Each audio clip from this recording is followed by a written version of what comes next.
Welcome back. Part 2. It's been a little bit, but I watched the previous video to make sure I knew what every team's strategy was. And this will be part 2 in the second round of 8 cards. So I will see you in a bit. Purple, I think, is going to win. See you after the next 2 cards. Okay, the first 2 cards have been played for each army. We have 3 wars.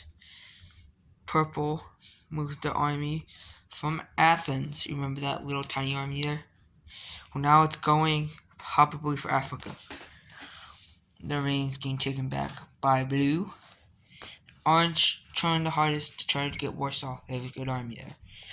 Be back after the 3 wars. And at the end of this video, I will have a interesting idea for the next series or whatever I do on this channel for the next game or Risk. So I'll be asking you that later. But for now, next 2 cards, or after the wars. I'll be back. Okay, I am back. Here, I'll move some extra troops in. Lorraine got taken back by blue, which was very exciting. Purple took over Tunisia. Right next to the undefended Algeria. And Warsaw has been taken. Ooh. There's the leaderboard. Blue and purple are tied for first. Orange is in third. Green is in last, but they have this big army. And are not using the big army. That is killing me. Hopefully they've had some bad cards. I'm just being honest. They've had some bad cards. Okay, I'll be back after the next 2 cards. And we'll see if we might have a winner. Hello, we are back. 4 cards for each faction, I guess you can call them, has gone by. See if you can see right here. 2 major wars. The green surroundment of Lorraine coming from Paris, leaving some troops behind. That's kind of smart. As a barrier, I guess. Somebody ever wants to take Paris, which I don't think they will. And then the march. They move some troops from Hungary up to Warsaw. Humongous defense. Attacks and spend. Put a lot of troops in Berlin. Moved them over back to Warsaw to defend. So we'll be acting these 2 wars out. And then be back, I guess, for the summary of the 2 wars. So these are going to be bloody wars. Holy moly. I've only done the Lorraine War. We still have the entirety of the Poland-Warsaw War.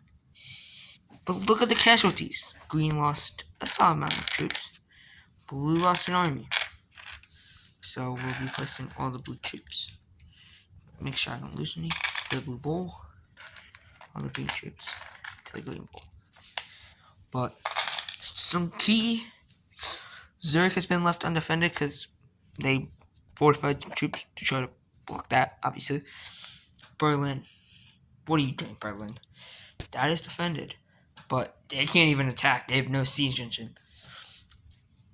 This is going to be a big war. I'll be back after this war's done.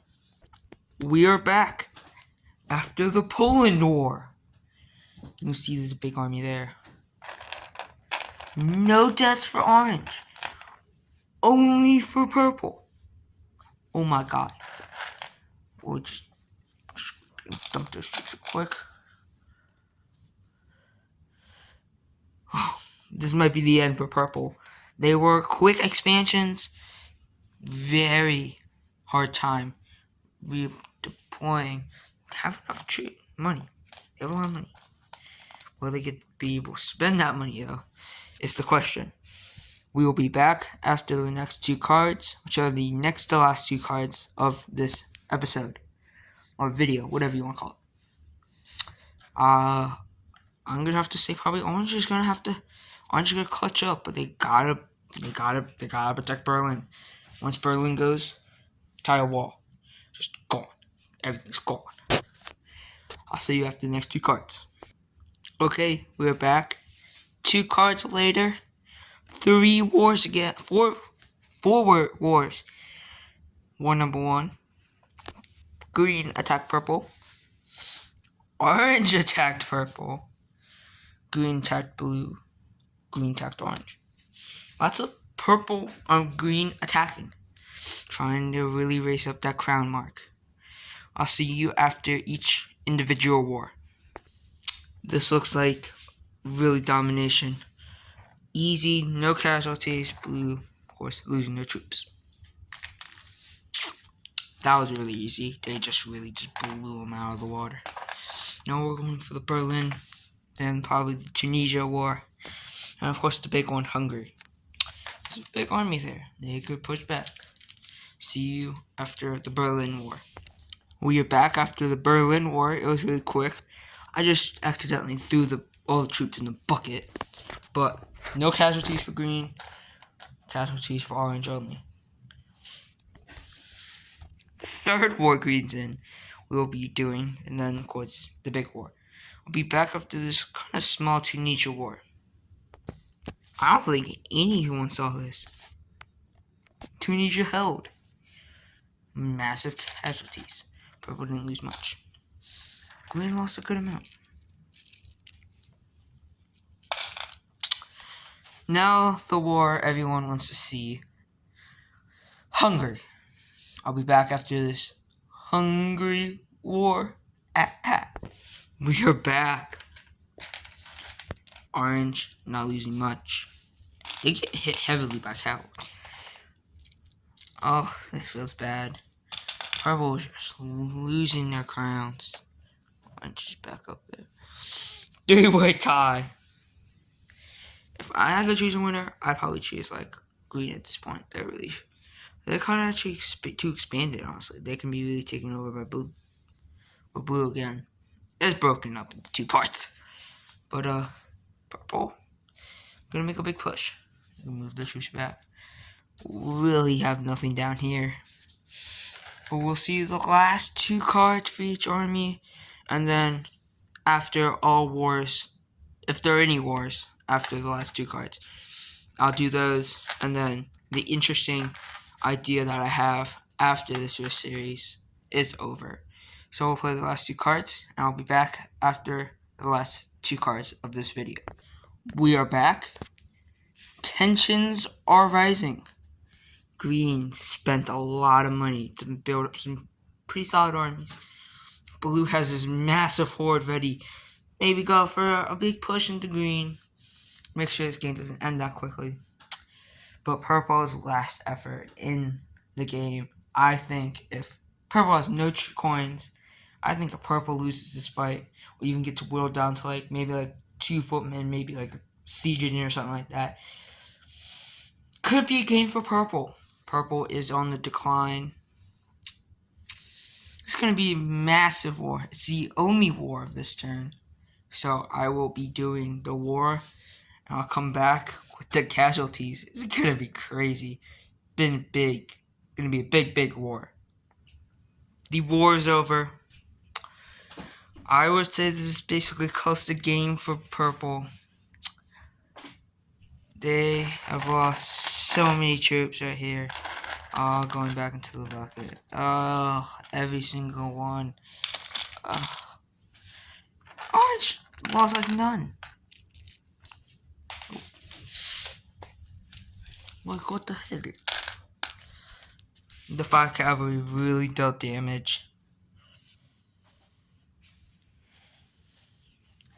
It's a shocking end to this video, and I don't honestly like the shocking of the end of this video. But some good news. I have thought of a very interesting way to do Risk season, I guess 4, I think 3, 4, something like that. I think it's 4. We do a roleplay kind of type of game, unlike this. So this type of Risk is just all 4 random. And it's still gonna be 4 random, but we're gonna have 4 nations. Some interesting depict ones. We're gonna have the Roman Legion, Napoleon's army. We're gonna have the Ottoman Empire coming back, and the big empire, the Russian Empire. gonna be the 4 factions of the next Risk series. So I want to see what you want to do, and if you have any other interesting names, maybe the Viking civilization comes, and the English, whatever you want to call them. Maybe even the Spanish could come, or even the Germans. Could be an interesting idea. I thought that would be cooler. I show every war and everything. We'll shorten the game. First to 6 crowns will be the victor, so it will be a quicker game, because each video will be shorter, maybe like 4 to 6 cards. Just wanted to see your take on that, because I think it's kind of interesting. I've never really done something like that. But this will be the end of, I think, episode 2 of season, I think, 30. I will see you back next episode. It's a great episode. Here, if you want to know, are the leaders. Actually, green has 5. Hold up. Give me a sec. I'll be back in a sec. I need to recount. Okay, I was correct. Green was the only one I messed up. But they are in the lead. And I kind of actually hope the series ends kind of soon, so that we can get my roleplay theory idea on the works. Thank you all for watching, and I'll see you next episode.